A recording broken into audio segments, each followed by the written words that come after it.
గుంటూరు జిల్లా మంగళగిరిలోని రాష్ట్ర బీసీ సంక్షేమ కార్యాలయంలో ఆంధ్రప్రదేశ్ బీసీ సంక్షేమ సంఘం అధ్యక్షులు కేశవ శంకరరావు సమావేశం ఏర్పాటు చేశారు. ఎస్సీ ఎస్టీ రక్షణ చట్టాన్ని దుర్వినియోగపరిచేలా అక్రమంగా బీసీలపై ప్రయోగించడం అన్యాయమని అన్నారు. బీసీ ఎస్సీ ఎస్టీ మైనారిటీలు అన్నదమ్ముల కలిసివలసి ఉండాలని, తమ హక్కుల పరిరక్షణ కృషి చేయాలని తెలిపారు.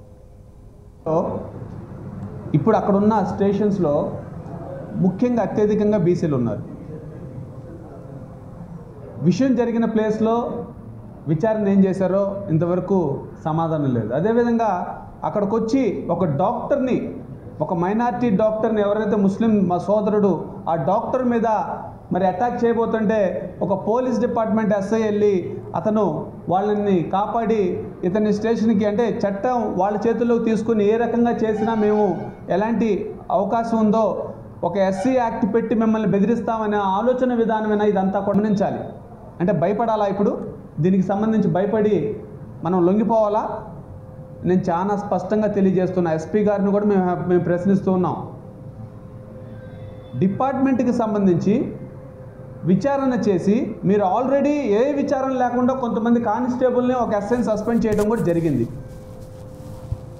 సరే, దాంతో సమస్య పరిష్కారం అయింది అనే ఆలోచన విధానానికి ఇప్పటి వరకు మీరు రాలా. మీరు డాక్టర్ని విచారించవచ్చు.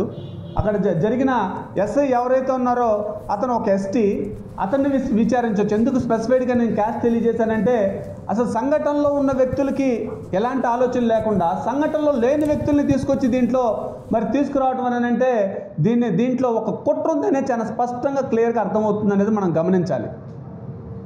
మరి ఈరోజు మీడియా మిత్రుల ద్వారా మేము ఈ ప్రభుత్వానికి కూడా తెలియజేస్తూ ఉన్నాం.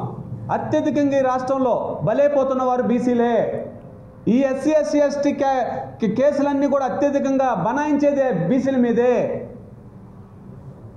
ఇలాంటి దుర్మార్గాన్ని ఆంధ్రప్రదేశ్ బీసీ సంక్షేమ సంఘం ఎటువంటి పరిస్థితుల్లో టాలరేట్ చేయదు. మేము కూడా హెచ్చరిస్తూ ఉన్నాం. ఎందుకంటే రాష్ట్ర ముఖ్యమంత్రి వారిని కూడా కోరుతున్నాం, బీసీ యాక్ట్ ఏమైంది? మీరు